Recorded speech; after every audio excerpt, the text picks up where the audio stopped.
कायनात के इख्तिताम को लेकर बहुत ज़्यादा कंट्रोवर्शियल थ्योरीज पाई जाती हैं। कुछ लोग साइंटिफिक रिसर्च का सहारा लेकर ऐसी थ्योरीज पेश करते हैं या फिर साइंटिफिक रिसर्च का जो डाटा शो करके इस तरीके से पेश करते हैं कि कायनात का इख्तिताम बहुत जल्द होने वाला है या कोई टाइम फ्रेम देते हैं। कुछ लोग स्यूडो साइंसेस का सहारा लेकर अपनी अलग से राय पेश करते हैं और साथ में हमारे पास रिलीजियस थ्योरीज भी मौजूद हैं कि बहुत सारे रिलीजन अपने अपने हिसाब से ये चीज़ बयान करते हैं कि कायनात का इख्तिताम कैसे होगा भी या नहीं होगा।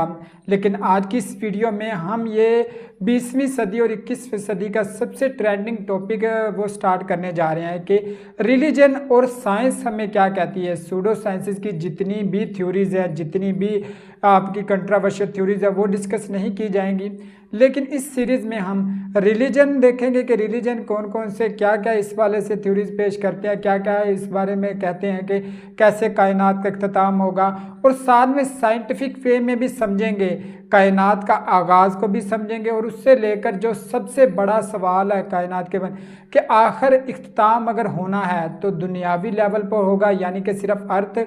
हमारे हिसाब से तो पूरी दुनिया एक अर्थ ही है, क्योंकि ऑब्जर्वर यूनिवर्स हमने जितना भी फाइंड किया वो तो हमने एक गैलेक्सी, जो हमारी गैलेक्सी मिल्की वे है, वो भी अच्छे तरीके से एक्सप्लोर नहीं की।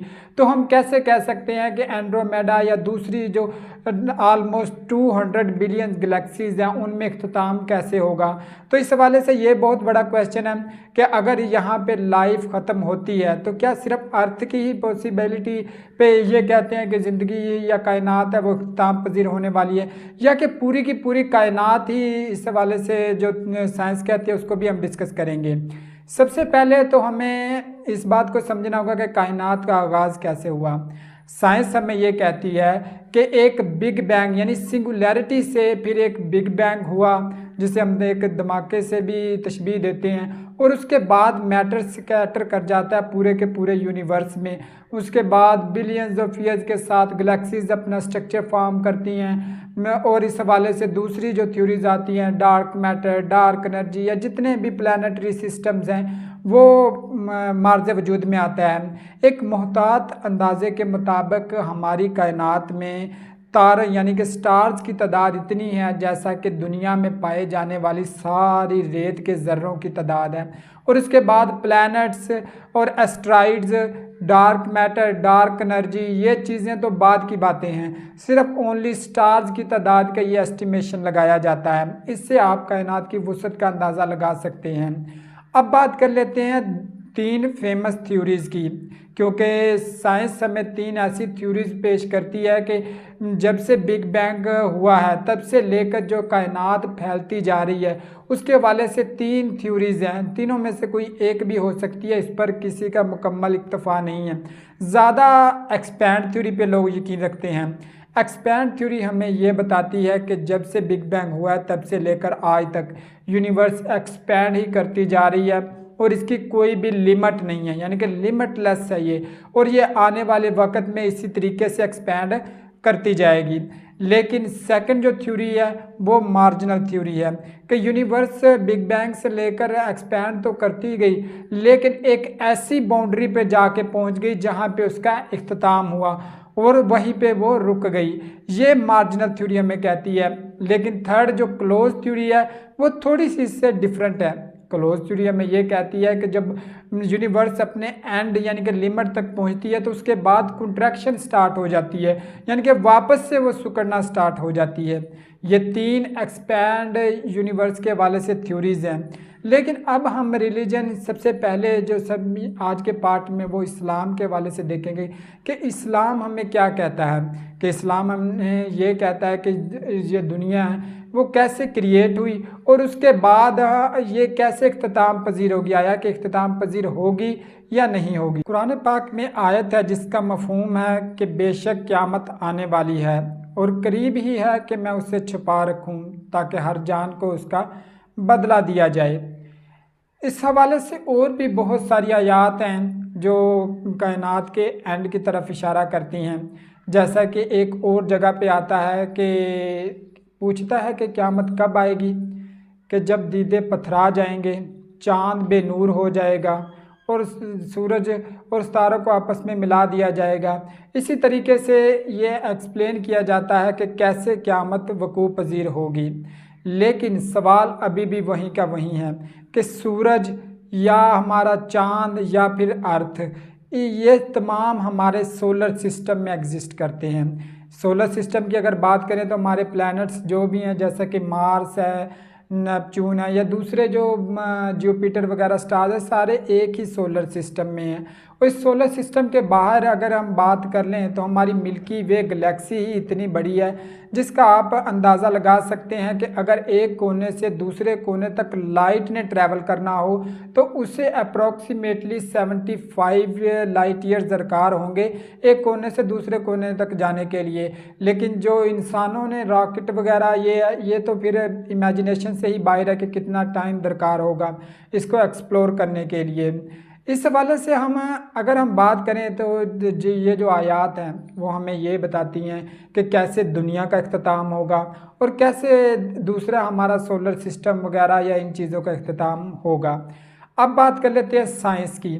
साइंस हमें ये कहती है कि कैसे पॉसिबल वेज़ हैं जिनके ज़रिए से हमें इख्तिताम की तरफ जो ले जाया जा रहा है या दुनिया इख्तिताम की तरफ जाने वाली है। सबसे पहले जो बहुत ज़्यादा हमारा ख़तरा हमारे सामने है वो है ओजोन लेयर को लेकर, यानी कि दुनिया में बढ़ती हुई ग्लोबल वार्मिंग।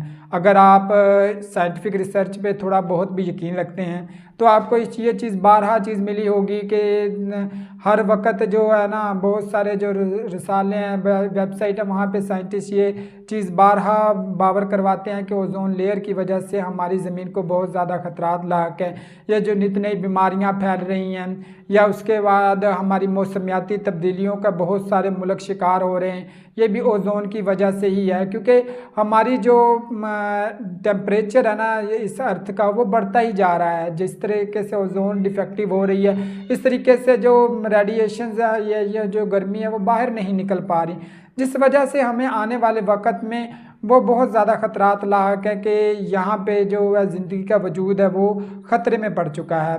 इस हवाले से हमारे पास कुछ और भी दुनियावी यानी अर्थ लेवल पे भी ख़तरात मौजूद हैं, जैसा कि अंटार्कटिका या दूसरी सतह पे पाए जाने वाली बर्फ़ है। अगर कोई कहता है कि ये पिघल जाती है तो भी ये सारी जो खुश्की है वो पानी में तब्दील हो जाएगी, यहाँ पे लिविंग थिंग्स हैं वो अपने अख्ताम को पहुँच जाएंगी।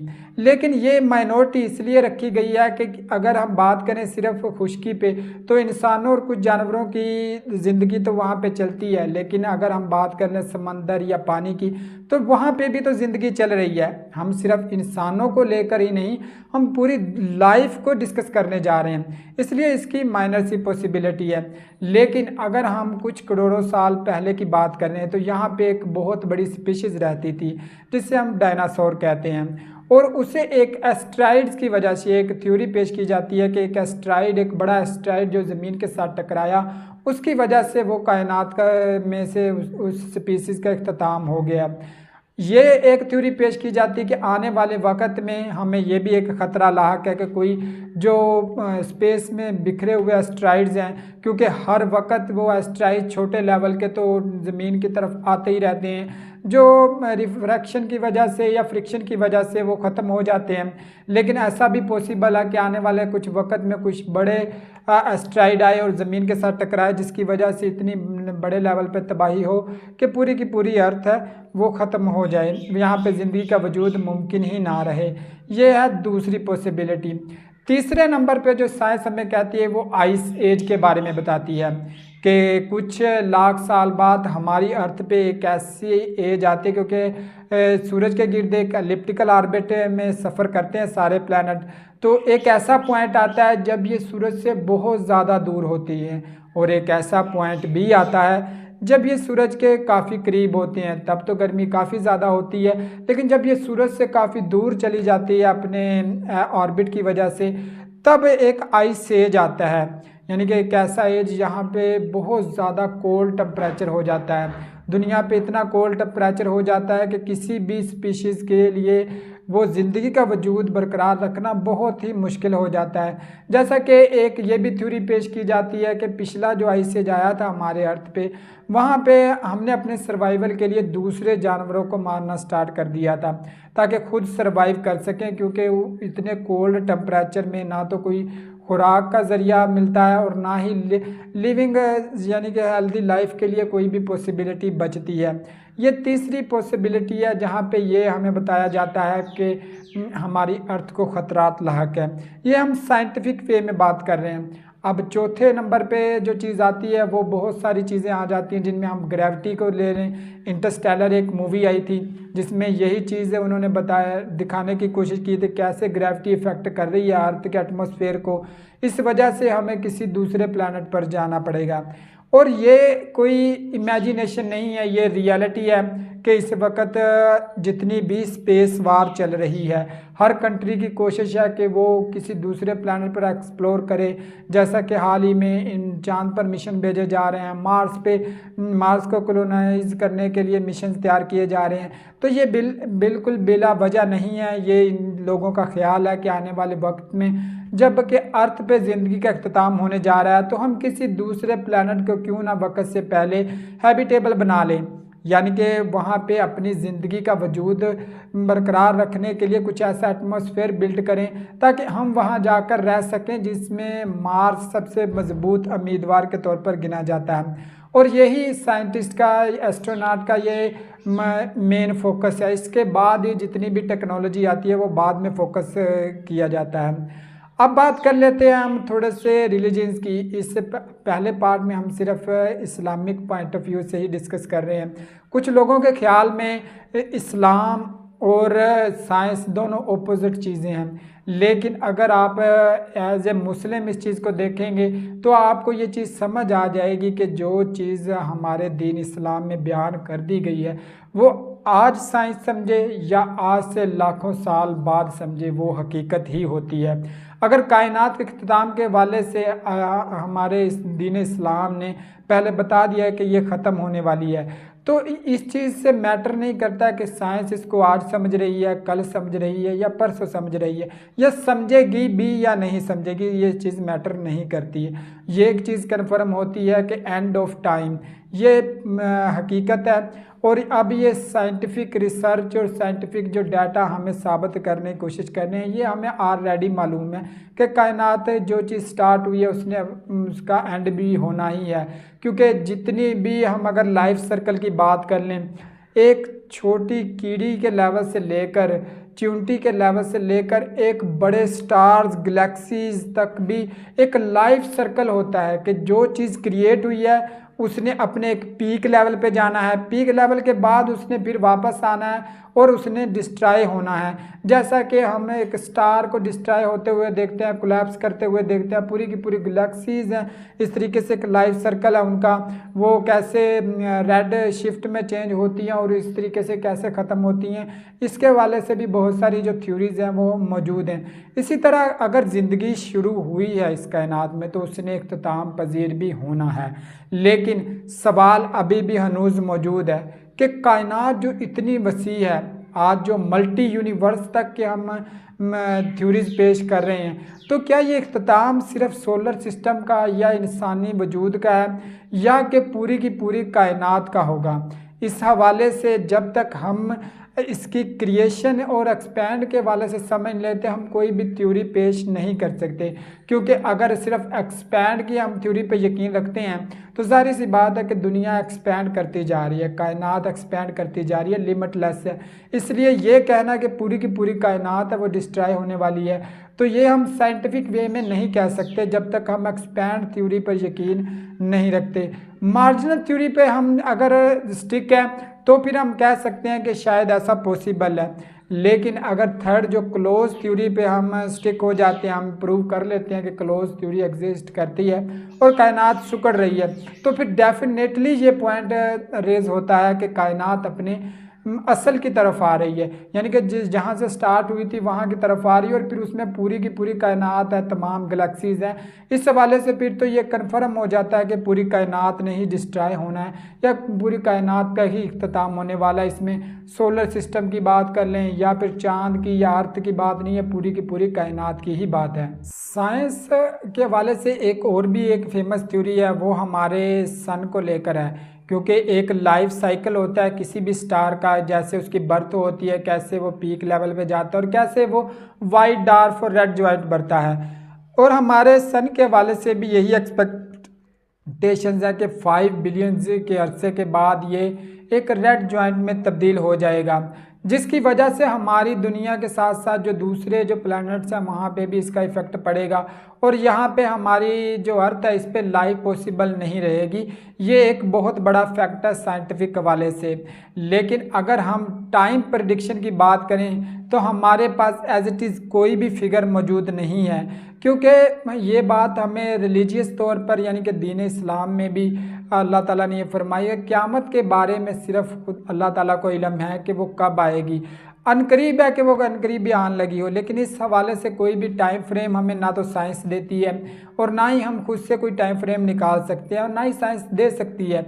हाँ, अलबत्ता कुछ ऐसी थ्योरीज पाई जाती हैं जिनमें ये ज़रूर कहा जाता है कि आने वाले वक्त में ये चीज़ होने वाली है, जैसा कि हम पहले भी डिस्कस कर चुके हैं कि जो हमें ख़तरात लाहक हैं, लेकिन उस हवाले से कोई एग्जैक्ट टाइम फ्रेम हमारे पास मौजूद नहीं है कि इस कायनात के इख्तिताम में इतना टाइम फ्रेम है जिसके ज़रिए इसके बाद इसने अपने इख्तिताम पे पहुंचना है। इस हवाले से यही 2 पॉइंट ऐसे हैं जो हमने डिस्कस करने थे। आने वाली कुछ वीडियोज़ अगर इस सीरीज़ पे बनती हैं तो हम दूसरे रिलीजन्स के पॉइंट ऑफ व्यू को भी समझने की कोशिश करेंगे और कुछ इसमें इंटरेस्टिंग फैक्ट सूडो साइंसेस के भी लाकर देखेंगे कि लोग अगर सूडो साइंस का सहारा लेकर लोगों को गुमराह करने की कोशिश कर रहे हैं तो वो कैसे कर रहे हैं। एंड ऑफ टाइम एक ऐसा मौजू है जिस पर बहुत सारी जो फिल्में बन चुकी हैं, जैसा कि माया तहजीब, माया कैलेंडर पर, और जो फिल्म बनी थी 2012 में एंड ऑफ टाइम में 25 दिसंबर वाली एक मूवी बनी थी। इसी तरह बहुत सारी दूसरी मूवीज़ साइंस फिक्शन बनती हैं जिसमें ये हमारी दुनिया के इख्तिताम को बताया जाता है मुख्तलिफ वेज की सूरत में।